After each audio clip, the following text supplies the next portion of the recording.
Hi y'all. So sorry if the video is a little bumpy. If these roads are just like that's just how they are. But anyway, today I thought I would chat with you guys a little bit on my way to meet my mom for a football game.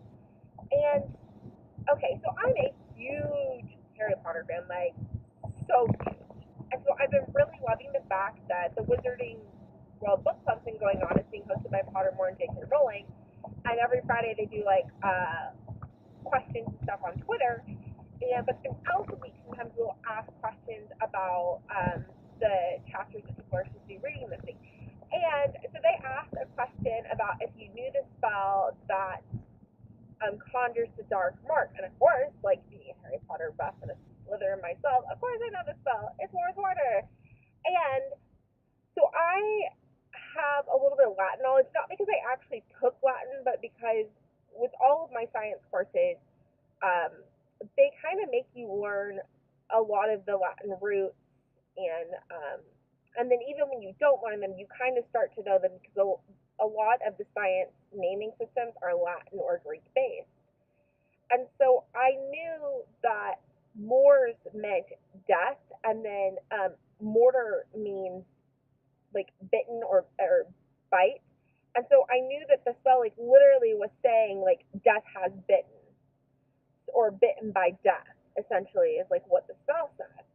And so, of course, I like not only do I like tweet out that I know the spell, I said it means bitten by death.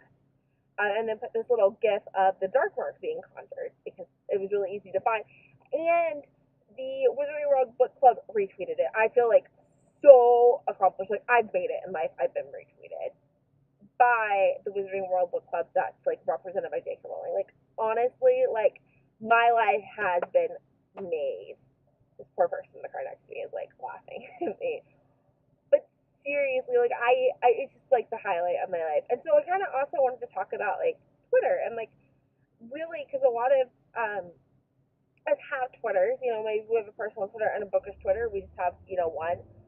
But I see like a lot of these booktubers will get on Twitter and then some of them like won't like interact with the people who tweet them or who like answer their Twitter questions, which I feel is like ridiculous because the whole point of Twitter is to be interactive. The majority of people out there who are on the bookish Twitter like do retweet and do like and do interact, and I've had like full conversations on Twitter, like even like if it's not a question I asked, there was like somebody in the comment there like who's like responding to somebody else's like Twitter question. Like I've had full on like conversations with people and like met people that way, and so I love Twitter. Well, anyways, today again I had another retweet situation which I got all excited about. So tomorrow is Dewey's 24-hour readathon, as you guys all know, and I did a video yesterday out about my love for Dewey's 24-hour readathon. It was a style just like this from just like chit chat and stuff, and I got retweeted. The question was basically asking the people who had done Dewey's before if you had any advice for somebody who's doing it for the first time. And, my advice is to not worry about how much you can read or are reading, and to not worry about how much time you can read, because, in my opinion, the best part of Dewey's is the community slash, like, social interaction.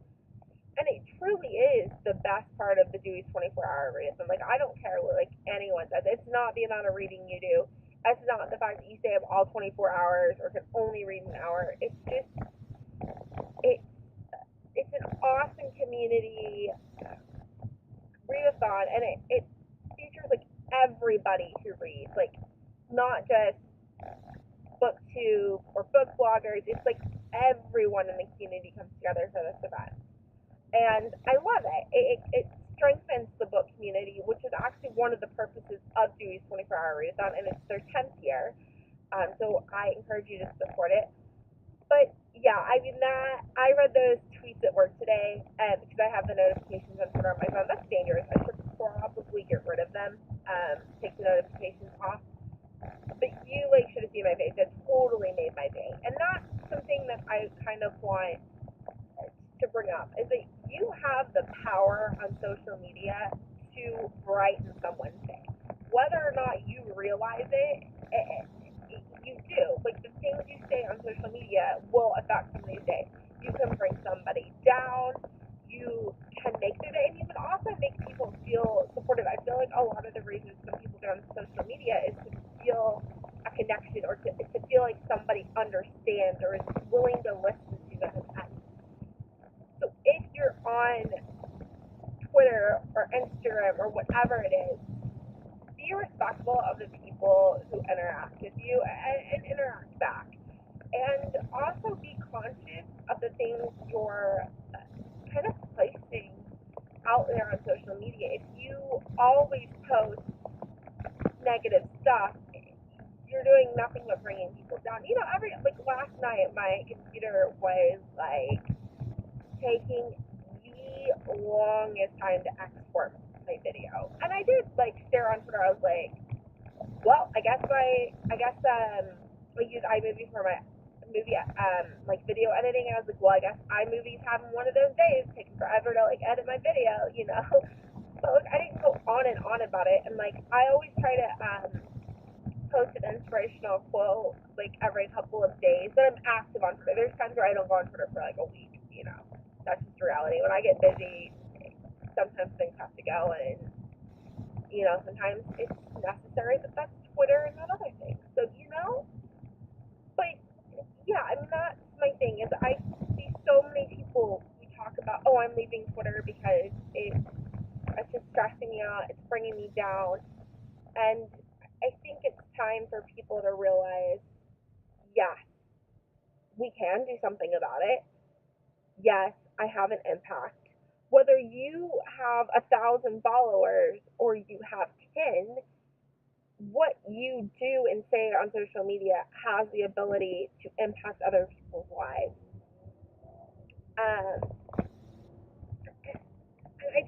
I think it's so incredible. It's one of the things I love about YouTube and BookTube is that the things we do on there, it's not just making a video talking about books. It's like we're encouraging, especially kids and teenagers, to read, which is huge. I mean, we're promoting literacy in a way that excites the community and excites people. It's a hobby that I've heard a lot of people who, when they ask me, and they're like, oh, you like actually read? And I'm like, yeah, like I go to the library, I use my public library, and they're like, oh, like I didn't know people read anymore. And then, you know, I tell them, I'm like, oh, yeah, I read, and, you know, I review books on, like, Goodreads, and, you know, I made, like, sometimes I'll bring up the fact that I made this YouTube video or something, and they sit there, and, like, one of my coworkers, you know, watched a video, and she said, you know, it's actually kind of cool that you do that, because there are people out there who that would make them excited to read, especially somebody who's struggling with it.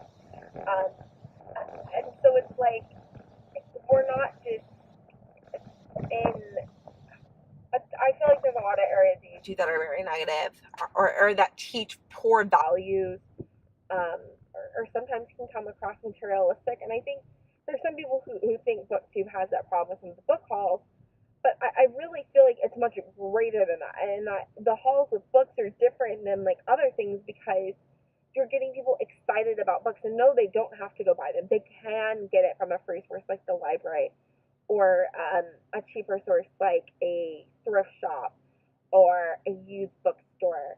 But the fact that you're getting people excited about books, and you're introducing them to books that they might not have heard of otherwise, is just quite a lovely thing. So thank y'all for like listening to me, you know, just chat in my car on my way to, you know, meet my mom, you know. And thank you guys for watching my videos. It means so much to me, whether I get a person who only views my videos for 30 seconds, because, you know, YouTube tells us those things. Technically, I think Google tells us those things. The analytics, I think, is actually run by Google.